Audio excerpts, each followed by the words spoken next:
మన దేశం అనేటువంటి పాత్రతో ఆయన సినిమా రంగంలో కాలు పెట్టారు. దేశభక్తికి నిదర్శనం అదృష్టం తరుముకుంటూ ఆయన్ని వచ్చింది.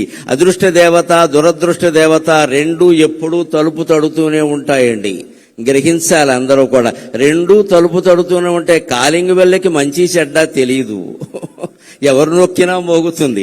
కానీ అదృష్టానికి దురదృష్టానికి తేడా ఏమిటంటే అదృష్ట దేవత తలుపు కొడుతుంది, నువ్వు వెంటనే తీయకపోతే వెళ్ళిపోతుంది.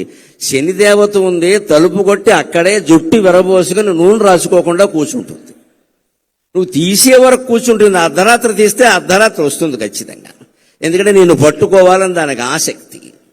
గ్రహించుకోవాలి. అదృష్టం తలుపు తట్టినప్పుడే మనం తలుపు తెరవాలి ఖచ్చితంగా. అవకాశాలు ఎలా ఉంటాయంటే యువతరం కోసం ఓ మాట చెబుతా. అవకాశాలు ఏసీ తలుపులు లాంటివి, మన వెనకాలే మూసుకుపోతూ ఉంటాయి. జాగ్రత్త పడాలి, జాగ్రత్త పడాలి. ఏసీ తలుపులు చూడండి, ఏసీ గదిలో మనం ఇలా రాగానే మూసుకుపోతుంది మన వెనకాలే. కొన్ని అవకాశాలు మన వెనకాలే మూసుకుపోతాయి. అది వచ్చినప్పుడు మనం అందుకోవాలి, కానీ మనం అందుకునే వరకు అది ఆగుతుందంటే ఆగదండి. అవకాశం అదృష్టం లాంటిది. ఆయన నిరంతర కృషి, నిరంతర గ్రంథ పఠనం ముఖ్యంగా చాలా మందికి తెలుసో తెలియదు, ఆయన విశ్వనాథ సత్యనారాయణ గారి శిష్యుడు. విశ్వనాథ సత్యనారాయణ గారి శిష్యుడు. మా గురువు గారిని ఎంతో గౌరవంగా చెప్పుకునేవారు. ఎస్ఆర్ఆర్ అని సివిఆర్ కాలేజీలో చదువుకున్నారు ఆయన. ఆ గురువు నుంచి ఆత్మాభిమానాన్ని పాండిత్యాన్ని రెండూ గ్రహించాడు కాబట్టి ఆయన రారాజులా వెలిగాడు. ఆయన మన దేశమున పాదముని నట పద్మశ్రీ పురస్కారి.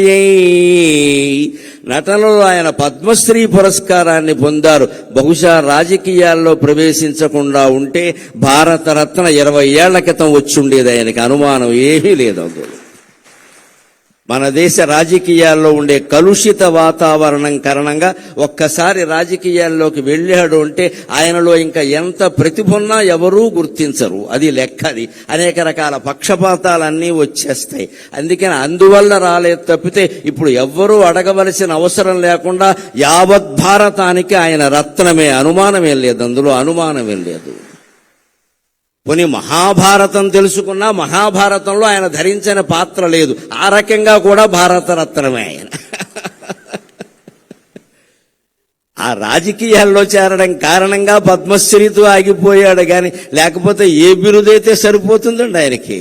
కానీ అది సోల ఆయన నటన వైభవానికి. అదే నాకు పద్మశ్రీ వచ్చి 2022 మార్చి 21వ తేదీన నేను పద్మశ్రీ ఎందుకున్నాక నరేంద్ర మోడీ గారు నన్ను పలకరించడానికి వచ్చినప్పుడు నేను ఎంత ఆనందం పొందాలి అంటే, నేను అభిమానించే మహానటుడికి వచ్చిన పద్మశ్రీ ఈనాడు నాకు వచ్చింది కదా అనుకున్నాను. నేను ఈనాడు నాకు వచ్చింది కదా అనుకున్నాను.